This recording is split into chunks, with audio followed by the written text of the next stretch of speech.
अगर तुम्हारा सपना तुम्हारा नशा है तो तुमको भगवान भी हरा नहीं सकता। इस दुनिया में अगर आपका कोई शुभचिंतक है तो वो है मां बाप। मन दो चीजों से काबू में आएगा।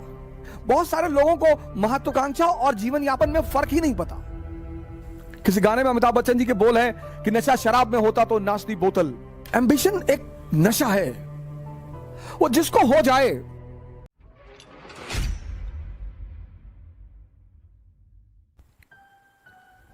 अगर तुम्हारा सपना तुम्हारा नशा है तो तुमको भगवान भी हरा नहीं सकता। बहुत बड़ा मंत्र है सर ये। अगर तुम्हारा सपना तुम्हारा नशा है, तुम्हारा जो भी सपना है। बहुत सारे लोग सपने उधार मांग के लाते हैं। हमारे पापा चाहते हैं कि हम आईएएस बन जाएं। तुम क्या चाहते हो? नहीं, हम तो बैंक में भी काम कर लेंगे। तब तुम नहीं बनोगे, तब तुम नहीं बनोगे, क्योंकि बनना तुम्हें है और वो तुम्हारा नशा ही नहीं है। जिन चीजों को भी आप समझ लोगे उनसे आप ऊपर उठ जाओगे। यह सबसे बड़ा सूत्र है सर। भागने की कोई आवश्यकता नहीं। जिन जिन चीजों को भारतीय अभिभावकों ने, मां बाप ने दबाने की कोशिश की, आज वही सब चीजें। सेक्स पर बात मत करो, सेक्स पे चर्चा मत करो, सेक्स पर नाम का नाम मत लो। अब देखो सारी क्लास ऑनलाइन चल रही है। बच्चा क्या देख रहा है तुम्हें क्या पता है? अब वो समय है जो आपको बताना पड़ेगा सर, बोलना पड़ेगा। क्योंकि जब भी कोई चीज हम बाहर से सीखते हैं तो बड़ी विकृत रूप में सीखते हैं सर। भारत में एक ग्रंथ है विज्ञान भारोतंत्र, जबरदस्त ग्रंथ है सर। उसी पर आधारित ओशो ने किताब लिखी संभोग से समाधि। उस किताब में सेक्स की कहीं चर्चा ही नहीं है। शंकर जी का बड़ा संबंध रहा नशे से। मैं बड़ा इस मामले को लेकर बड़ा चिंतित रहता था कि यार भगवान का नशे से क्या, ये क्यों धतूरा चढ़ाते हो उस पर, क्यों भांग चढ़ाते हो? सर उसका बड़ा आध्यात्मिक महत्व है। उसका इतना आध्यात्मिक महत्व है कि अगर हमारे देश का आदमी समझ जाए उस बात को, और वो सबके लिए है सर। मन दो चीजों से काबू में आएगा, या तो नशे से या ध्यान से। और शंकर जी का संबंध दोनों से है।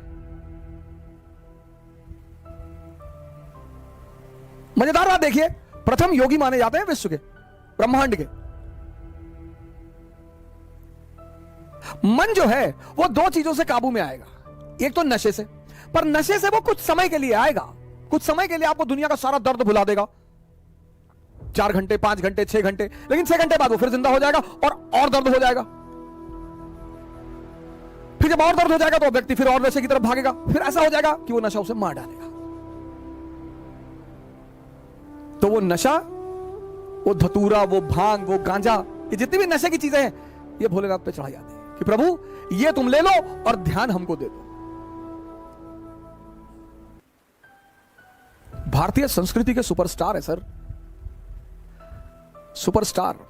पौरुष पर बल देते हैं, कपड़े पे ध्यान मत दो, कुर्ता पजामा डाल लो, निकल लो। ताकत होनी चाहिए कि प्रधानमंत्री के दरवाजे पर खड़े हो जाओ तो भागते हुए बाहर आ जाए। ये सब सूचना दे रहे हैं वो। टाई वाई लगा के, 50,000 का जूता पहन के, डीओ लगा के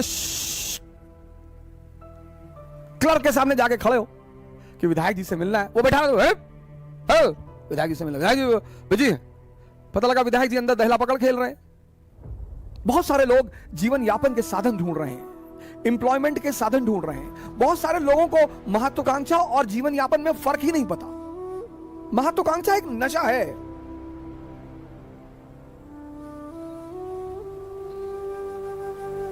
एम्बिशन एक नशा है, वो जिसको हो जाए। नेपोलियन को हो गया।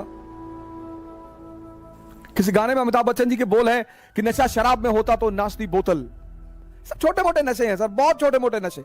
अगर ये आपको प्रभावित करते हैं तो आपका मन विकसित नहीं हुआ सर। नशा तो पद का है सर।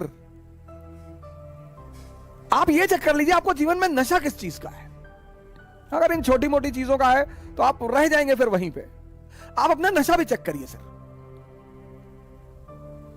मोदी जी को नशा रहा होगा, लालू जी को नशा रहा होगा, इन नशों ने ही इतनी ऊंचाई तक पहुंचाया सर, और किसी की हिम्मत ही नहीं है, और किसी की औकात ही नहीं है।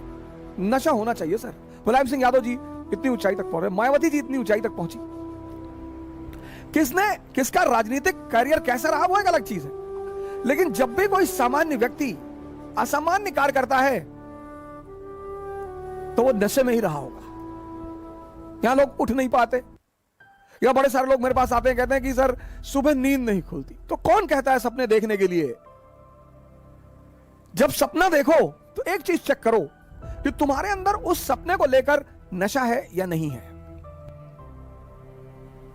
समाज का काम है आपको बर्बाद करना और भटकाना, यह समाज का धर्म है। उस समाज में अगर कोई आपको बनाने वाला मिल जाए मां बाप के अतिरिक्त, तो आप बहुत भाग्यशाली हैं। इस दुनिया में अगर आपका कोई शुभचिंतक है तो वो है मां बाप, सबके साथ। लेकिन होता क्या है, वो कठोर होते हैं हमारे प्रति। जो भी शुभचिंतक होगा वो कठोर होगा, जिसको शोषण करना होगा वो मृदु होगा। जैसे पड़ोस की आंटी, उनको कोई काम है, और बेटा बबलू कैसे हो बेटा, दिखाई नहीं पड़े, बेटा हमारा आटा लिया देते चक्की से लोग। अब मां इस तरह से नहीं बोलेगी, मां कहेगी बदतमीज कहां मरा हुआ था। तो अब हम ह्यूमन नेचर है हमारा, तो हमें मां बाप बड़े बुरे लगते हैं। लेकिन सूत्र यही है सर, जो भी आपके प्रति कठोर है वो आपका भला सोचता है, और जो भी आपके प्रति मृदु है, अच्छा बोलता है, आपकी सिर्फ तारीफ करता है, वो आपके शोषण के फिराक में है। जय हिंद।